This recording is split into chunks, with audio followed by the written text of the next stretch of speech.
Okay, in my last video, I should have gotten my props together, but this is my newfangled way of editing. My last video, I showed how to make essentially the prototype to this little napkin holder.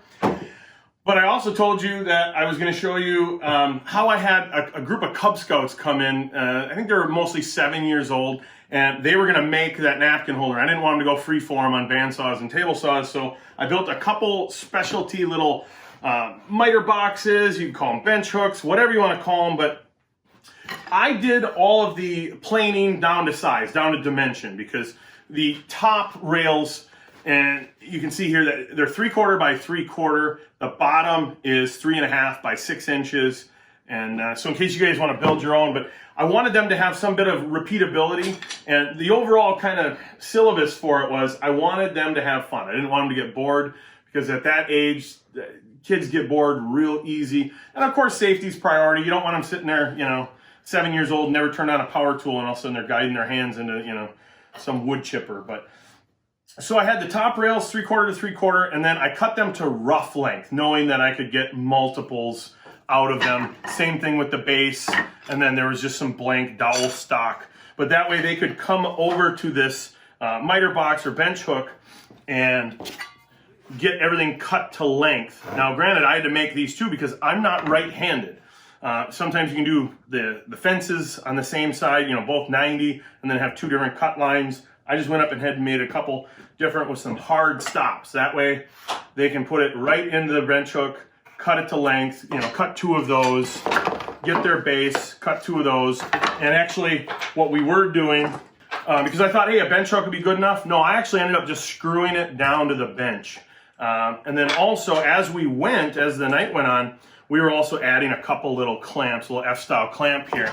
And that way the child could essentially just concentrate on the mechanics of trying to get that saw somewhat level, not to get it tilted, not to have it hop out of the kerf and bite their finger, and just kind of take it slowly, but they're actually cutting the wood. So that actually ended up working out well. And then in this wider one, we ended up jamming a couple wedges in there, and that worked out real well. So this was going to get all the base and the rails to length, and it also had a mark on here to be able to do the dowels. So essentially you could do most of your cuts here, and then I did make up one that was for a 45, and that was just on the top section here, these rails. I just had a little bit of a 45-degree kind of chamfer, bevel, whatever you want to call it. Also, they could do their pieces to length here while another child was working or whatever. So then they would end up with their pieces, and of course, there we go. And of course, they needed 6 holes in the base and then 3 holes in each of the top 2 runners. And that was going to be accomplished over on the drill press.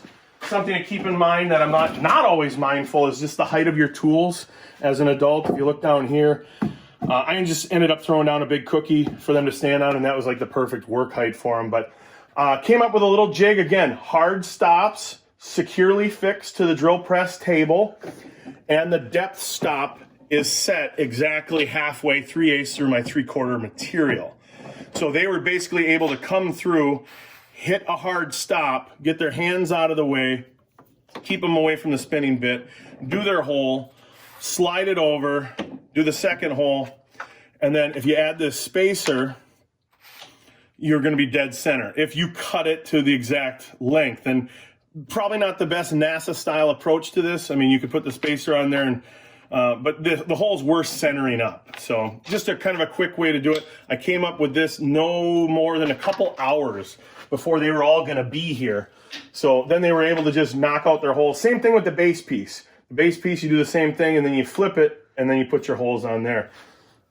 So if we head back to the bench here, and I'll just take the prototype one apart. But so then they were ending up with pieces, with their holes and everything.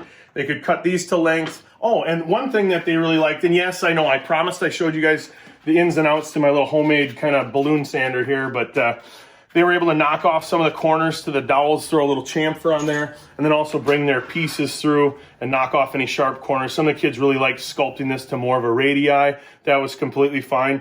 In fact, you always got to try and think of, when you do something, especially with others, and is there a learning opportunity to be had? And there was. This is a nice project. They all enjoyed it. They absolutely had a blast. A lot of the kids wanted to stay and make, some of the kids made 2 of them for each of the grandparents, but they really, really liked the shaping. They really liked being able to kind of sculpt and mold the wood. So I think something with some gentle curves or a little bit more geometric freedom, they would really enjoy some time on this. And yes, I did promise I will make this. I got to get around to that.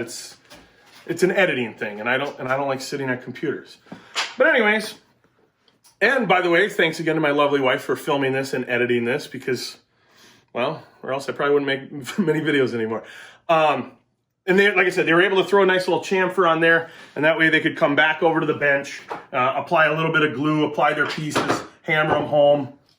And then a couple of the people suggested painting them. Luckily, I was able to convince the kids to just spray on a clear coat, and they're all writing their names on it, and if they're giving it to somebody in the year, and that way it kind of has a little bit of a lineage or a pedigree, and they'll remember it a lot more. I don't know. So anyways, if you guys have any other great projects for Scouts, because I don't know, it's one of those natural things that if you volunteer yourself once, they're going to want you to do it. And I don't mind. I absolutely love it. What did we end up having, like 6 kids? And absolute, each and every one of them walked away with a completed project and just smiling ear to ear. So it was really a pleasant experience. But if you guys have any other Scout kind of style projects, 6, 7, maybe 8, 9 years old, and maybe you've come up with some, I'd love to know about it. So let me know. I'll leave a link down to the original napkin holder video down in the description. And that's about all I have. Can you think of anything, Stacy? No. No, that'll do it. So a nice quick one for today. Awesome. Well, until I see you guys next time, you guys have a good one.